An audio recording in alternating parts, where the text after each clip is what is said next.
¿Qué tipo de cirugía se utiliza para, precisamente para el ligamento cruzado anterior? Es un injerto de tendón que va a hacer las veces de ligamento cruzado anterior. Cuando decimos que se realiza un autoinjerto, se saca parte del ligamento, perdón, del tendón rotuliano, el tercio medial del tendón rotuliano, que a esa técnica quirúrgica se la conoce como HTH, hueso, tendón, hueso, ¿sí? Y el otro ligamento, el otro tendón dador puede ser del semitendinoso. Esas son las dos técnicas quirúrgicas que se utilizan actualmente. También puede llegar a hacerse injerto cadavérico, pero en el medio nuestro, acá en Argentina, en Mendoza, se utiliza la técnica del rotuliano o del semitendinoso. Eh, que básicamente les explico cómo es la técnica. Se hace un túnel o un canal en el platillo tibial interno, o sea, en la tibia de adentro hacia afuera y de abajo hacia arriba, se hace un túnel y se hace otro túnel u otro canal en el cóndilo externo, en el fémur, o sea, de arriba hacia abajo y de afuera hacia adentro. Entonces, en esos túneles se coloca el tendón rotuliano o el tendón del semitendinoso, que va a ser las veces el ligamento cruzado anterior, y ahí se lo ancla con tornillos. Bien, es una cirugía bastante cruenta si se quiere, y de todas maneras es ambulatoria y la persona vuelve a la casa caminando con férula y con muleta, o algunos médicos directamente mandan al paciente sin férula, con una venda elástica y sin muleta. Eso depende de la edad del paciente, de la musculatura del paciente, etcétera. Es importante para nosotros cuando vamos a rehabilitar un postquirúrgico de este tipo saber si la técnica quirúrgica fue del rotuliano o del semitendinoso, porque la evolución se va a comportar de manera distinta y tenemos que hacer especificidad en algunos conceptos. Cuando a la persona se la opera y se le extirpa parte del tendón rotuliano, vamos a tener que prestarle mucha importancia al cuádriceps. ¿Por qué? Porque el cuádriceps automáticamente se le saca parte del rotuliano, pierde tono y pierde trofismo. Y a su vez se inhibe mucho la articulación femoropatelar. Entonces se altera toda la funcionalidad de la rodilla. Es muy importante en esos casos darle movilidad a la rótula, por lo que explicaba anteriormente, y prestarle vital importancia al cuádriceps, que es quien nunca en la vida va a volver a ser el cuádriceps que era. Si uno lo compara con la pierna contralateral, con la pierna sana, nunca vuelve a tener el mismo trofismo o la misma fuerza. Entonces lo que tenemos que hacer es intentar compensar ese desequilibrio y que el cuádriceps operado se asemeje lo más posible al no operado para evitar futuras reincidencias en las lesiones. Cuando la técnica quirúrgica es del semitendinoso, perdemos mucha fuerza en los isquiotibiales, porque de los 3 isquiotibioperoneos estamos perdiendo uno prácticamente. Entonces, en esos casos, no hay tanta afectación femoropatelar, no se afecta tanto la extensión y la flexión de la rodilla, pero sí perdemos mucha fuerza en el cuádriceps, perdón, en los isquiotibioperoneos.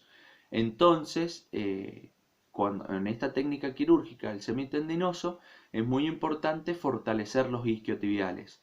En realidad, con cualquiera de las dos técnicas quirúrgicas es importante fortalecer los isquiotibiales. ¿Por qué?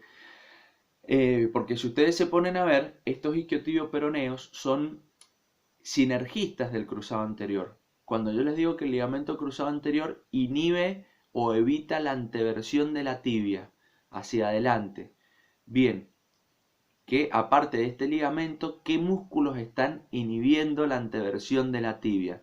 Bueno, precisamente los músculos que vienen por atrás, desde arriba hacia abajo, ¿sí? Desde el isquiotibial, y van a ir a la tibia semitendinoso, semimembranoso, y a la cabeza del peroné, el bíceps. Estos músculos isquiotibioperoneos lo que hacen cuando la tibia tiende a irse a anteversión, los isquiotibios peroneos colaboran con el cruzado anterior, inhibiendo ese avance de la tibia hacia adelante. A través de una contracción excéntrica, desaceleran, amortiguan, frenan el avance de la tibia hacia adelante. Por eso es muy importante tener isquiotibiales fuertes, porque isquiotibiales débiles a la larga terminan llevándonos a una lesión del ligamento cruzado anterior.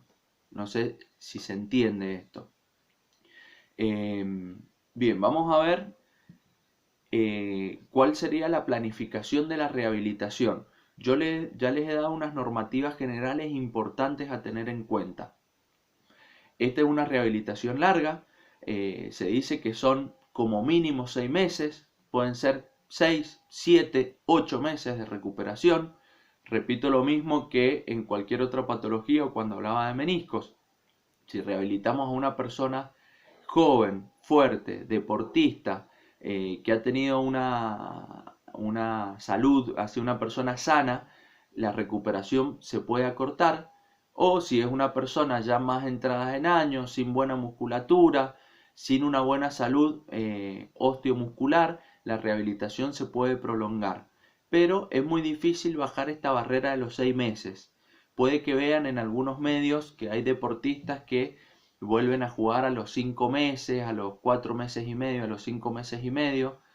Suele suceder, sobre todo en Europa, donde tienen otra tecnología, otra aparatología, pero es muy riesgoso volver antes de los 6 meses porque la biología del ser humano es la misma en Europa, en la China o en Mendoza. Entonces, disminuir este periodo biológico de cicatrización es muy riesgoso, ¿sí? De hecho, hay investigaciones que dicen que ese tendón dador se ligamentiza recién después de los 9 meses o de los 12 meses. Pero bueno, hemos visto que este periodo de 6 meses es un periodo óptimo como para recuperar los niveles de fuerza, la movilidad adecuada, la propiocepción adecuada, y sería este el periodo de tiempo óptimo de regreso a la actividad deportiva, ¿sí? O si estamos hablando de un oficinista, puede volver a su actividad laboral antes de los 6 meses, porque el oficinista no tiene que correr, saltar, patear, etc. El oficinista quizá está volviendo a trabajar a los 3 meses de recuperación, ¿sí? Estas cosas las manejan mucho las ART, digamos, cuando la persona vuelve al trabajo. Pero en el primer mes, nosotros como kinesiólogos, ¿cuál sería el objetivo? Importante, recuperar la movilidad completa de rodilla, tanto la flexión como la extensión. Es más, ese rango de movimiento lo deberíamos recuperar en los primeros 15 días, en la primera semana, en los primeros 10 días. Muchas veces esto no sucede porque a la persona se le inmoviliza con férula, empieza la recuperación 15 días después de la cirugía. Entonces no llegamos a lograr este objetivo. Pero en condiciones óptimas, que la persona comienza la rehabilitación después del tercer o cuarto día de operado, debemos recuperar la flexión y la extensión inmediatamente, ¿sí? Si no lo logramos en este primer mes, muchas veces pasa que la articulación está rebelde y nos lleva 2 o 3 meses. Suele suceder, no sería nada extraño, pero lo ideal es que sea prontamente. ¿Por qué? Porque necesitamos recuperar la marcha normal. Entonces, en este primer mes, esos serían los dos objetivos: recuperar la movilidad normal y recuperar la marcha normal. Obviamente, para ello necesitamos disminuir la inflamación, el dolor y utilizar todo el arsenal fisioquinésico que tenemos. Bien. En el segundo mes vamos a necesitar mantener los logros que obtuvimos en el primer mes, y en el tercer mes mantener los logros que obtuvimos en los primeros 2 meses. ¿Y por qué digo esto?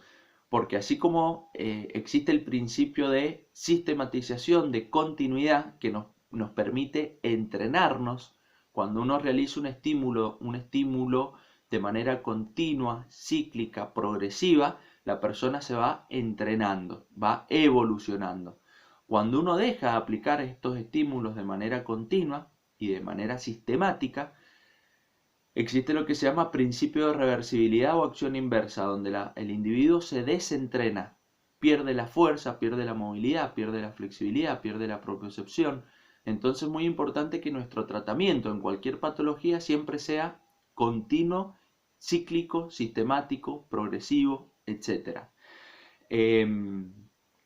Ya tenemos que en este segundo mes comenzar a entrenar las capacidades coordinativas. Si estuviésemos hablando de un deportista, trabajar todo lo que es, bueno, las coordinaciones, los repiqueteos, los traslados. ¿Por qué? Porque al tercer mes la persona ya debería empezar a trotar. Entonces, previamente ir trabajando capacidades coordinativas, ya lo van a ver eso el año que viene en otra materia. Y es importante comenzar con el estímulo propioceptivo, muy importante.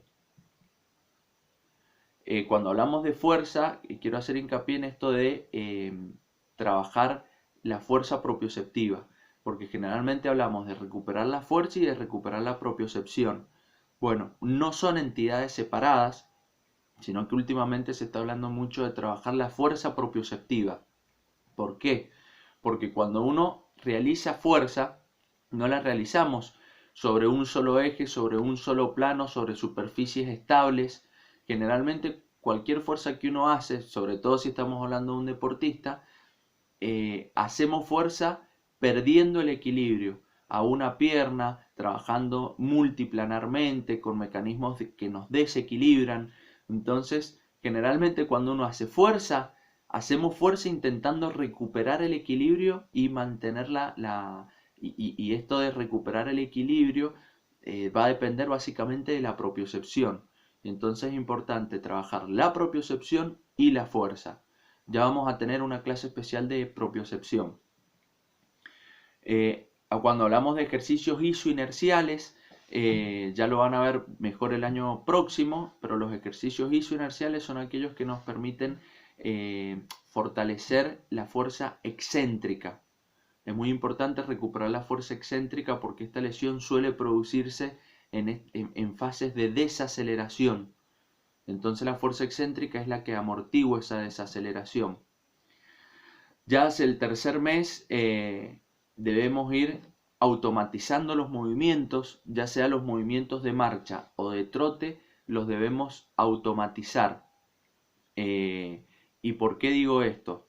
Porque cuando uno le pide a un paciente que repita cíclicamente un gesto realizado de manera errónea, por ejemplo, si la persona camina y renguea, y le decimos, bueno, no importa, metele, caminá lo que más puedas.